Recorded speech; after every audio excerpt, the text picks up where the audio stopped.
최근에 이제 이재명 후보의 탈모 공약에 대해서 이제 포퓰리즘 정책이라고 비판하셨잖아요. 그러면서 이제 복지약을 통해서 약값을 낮추면 되지 않느냐라고 말씀하셨는데 두 가지를 다 절충할 수는 없습니까? 약값을 낮추면 건보 재정의 부담도 줄어들지 않습니까? 지금 건보 재정이 굉장히 악화되고 있습니다. 네.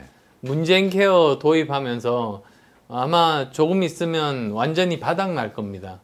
근데 거기다가 탈모약에 대한 그 비용까지도 건보해서 지불하자. 그게 이재명 후보의 공약이거든요. 네. 근데 그것보다 더 좋은 방법은 이겁니다. 원래 오리지널 약이 있습니다. 네. 프로페시아라고 한 알에 1,800원에서 2,000원 정도 합니다. 네. 근데 이게 20년간 특허 기간인데 20년이 넘어서 이제 누구나 복제약을 만들 수 있는 겁니다. 네.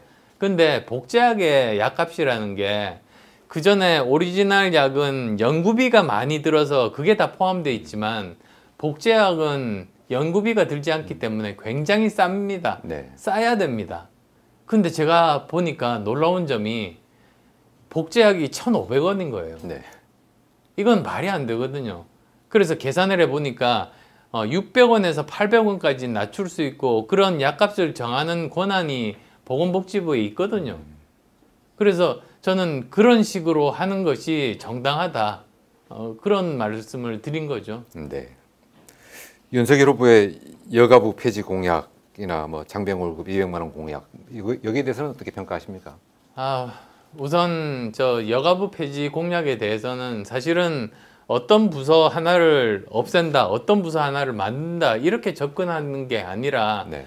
정부 조직 전체를 놓고 이 지금 현재 상황에 가장 잘 맞는 정부 조직을 이렇게 만들어야만 되는 겁니다. 네. 근데 저렇게 하나만 이렇게 내세우는 것 자체는 좋은 접근 방법이라고 볼 수 없습니다. 저희는 이제 곧 전체적인 공약을 내놓을 겁니다. 그 다음에 사병 200만 원이라는 거는 지금 현재 그 부사관의 월급이 아마 160만 원 정도로 알고 있는데요. 네. 그러면 부사관보다도 병장 월급이 더 많으면 누가 부사관 가겠습니까? 그리고 그렇다고 해서 그러면 부사관 월급을 더 올려주면 그러면 장교나 장군은 월급이 어떻게 됩니까? 그러니까 이게 실현 불가능한 그런 정책이거든요. 네. 근데 그걸 또 이재명 후보도 내놨단 말이죠.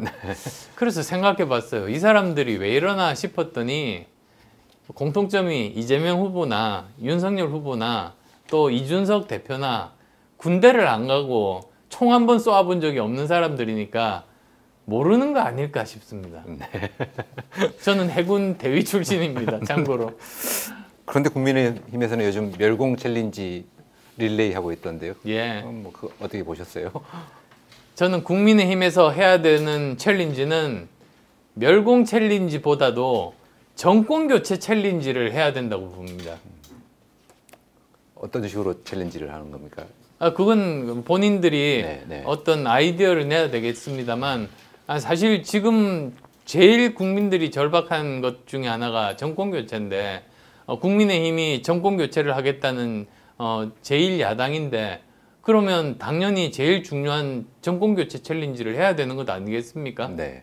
근데 지금 저 엉뚱한 방향으로 가고 있는 겁니다. 네.